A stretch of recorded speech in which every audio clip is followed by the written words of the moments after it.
Sir ఇదిగోండి sir reports. ఇవ్వు.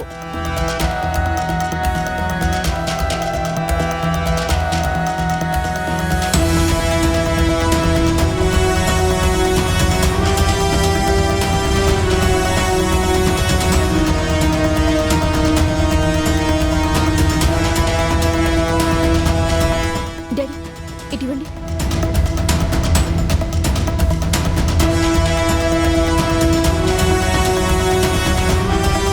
Reports వచ్చాక ఆ తర్వాత మీరు చేయాల్సిన పని మీ అమ్మాయి ప్రెగ్నెన్సీకి కారణమైన వాడిని వెతికి పట్టుకోవడం.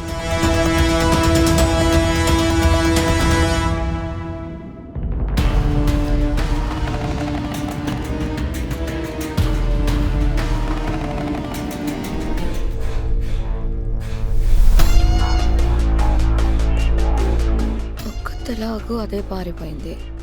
ఈ అక్షిత వెళ్ళేలా లేదు. ఈ గీత నాకు గట్టి పోటీ ఇస్తుంది. ఎవరిని తక్కువ అంచనా వేయడానికి వీల్లేదు. వీళ్ళని పంపిస్తేనే నాకు పోటీ అనేది ఉండదు. ఎలా పంపించాలి?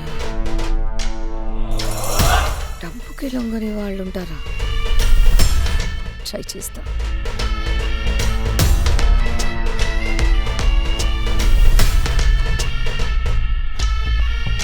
ఏంటి పూలు కోస్తున్నారా? కనబడుతుందిగా, మళ్ళీ అడగడం దేనికి? అది అడగడానికి రాలేదులే గాని, నువ్వు యువరాణివే అన్నట్టు ఈ యువరాణి దగ్గర పొగరు చూపించుకో. ఇప్పుడేంటి, గొడవ పడ్డానికి వచ్చారా? చెప్పింది బుద్ధిగా వింటే మీ ఇద్దరికి ఎంతో మేలు చేసే మంచి విషయాన్ని చెప్పడానికి వచ్చాను. ఏంటది? చూడండి, మీరిద్దరూ యువరాణులు కాదు అని నాకు తెలుసు. గెలవాలని పరీక్షల్లో తలదూర్చి తలనొప్పులు ఎందుకు తెచ్చుకుంటారు?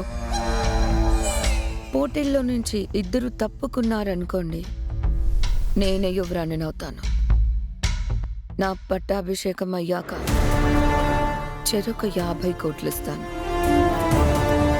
మీరు కలలో కూడా వినని అమౌంట్ తీసుకోండి. మీరే ఈ పోటీ నుంచి తప్పుకొని నన్ను యువరాణిని చేయండి. చెరో 200 కోట్లు ఇస్తా.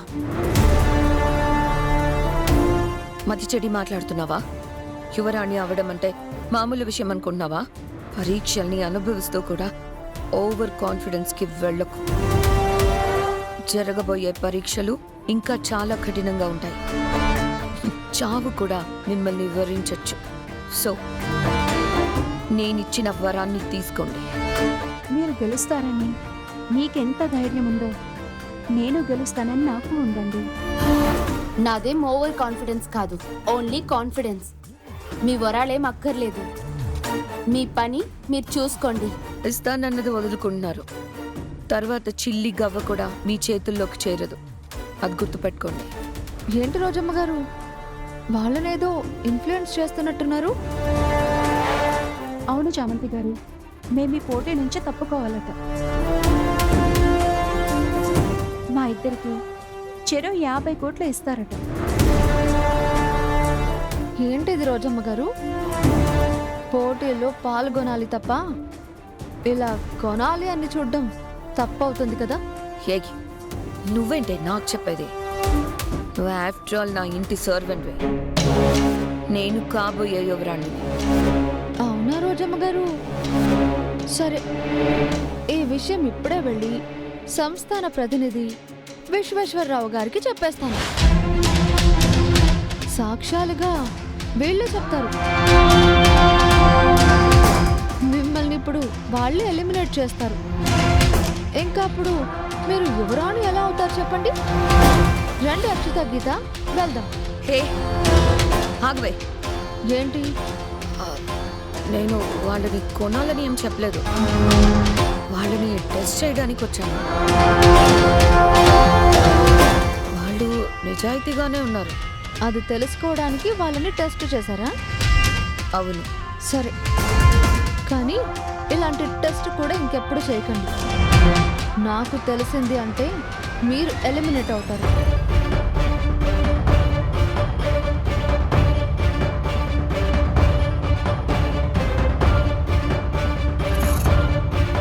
చూడండి, మీరు ఎవరి మాయలో పడద్దు. మీ విశ్వాసంలో మీరుండండి. మీలో ఒకరు యువరాణి అయ్యేది ఖచ్చితం.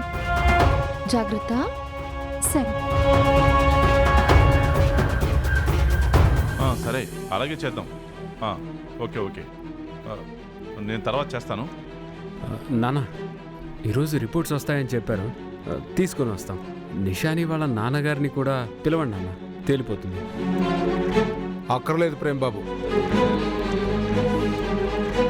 మేమే వచ్చాం.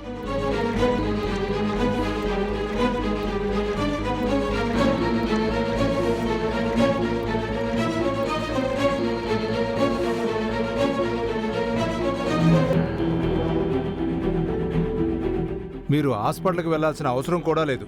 ఆ రిపోర్ట్స్తోనే వచ్చాం.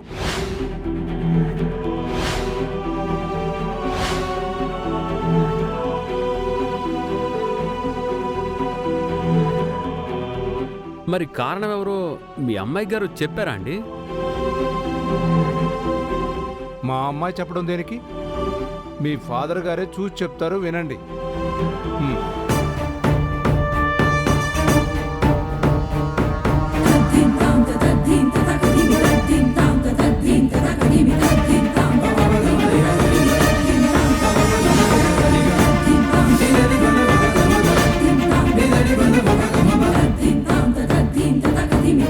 అన్నయ్య, ఏంటన్నయ్య?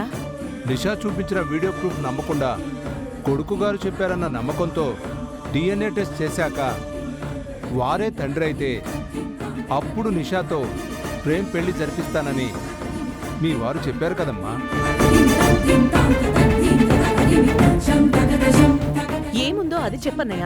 చదివినట్టున్నారు చెల్లెమ్మ. ఆ నిర్ణయం తీసుకున్న బావగారు రిపోర్ట్స్లో ఏముందో చెప్తారు, తెలుసుకోండి.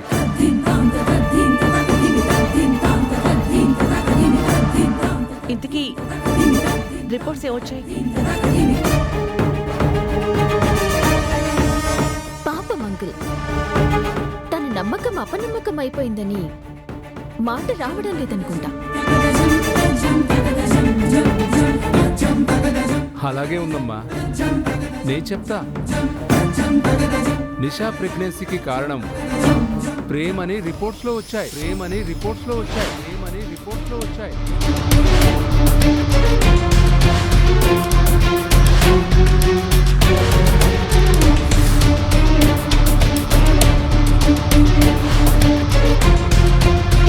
నిషా కడుపులో పెరుగుతున్న బిడ్డకు తండ్రి ప్రేమని పాజిటివ్ రిపోర్ట్ వచ్చింది.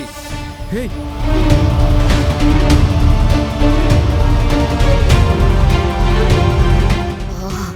గట్టిగా ఇరుక్కుంది.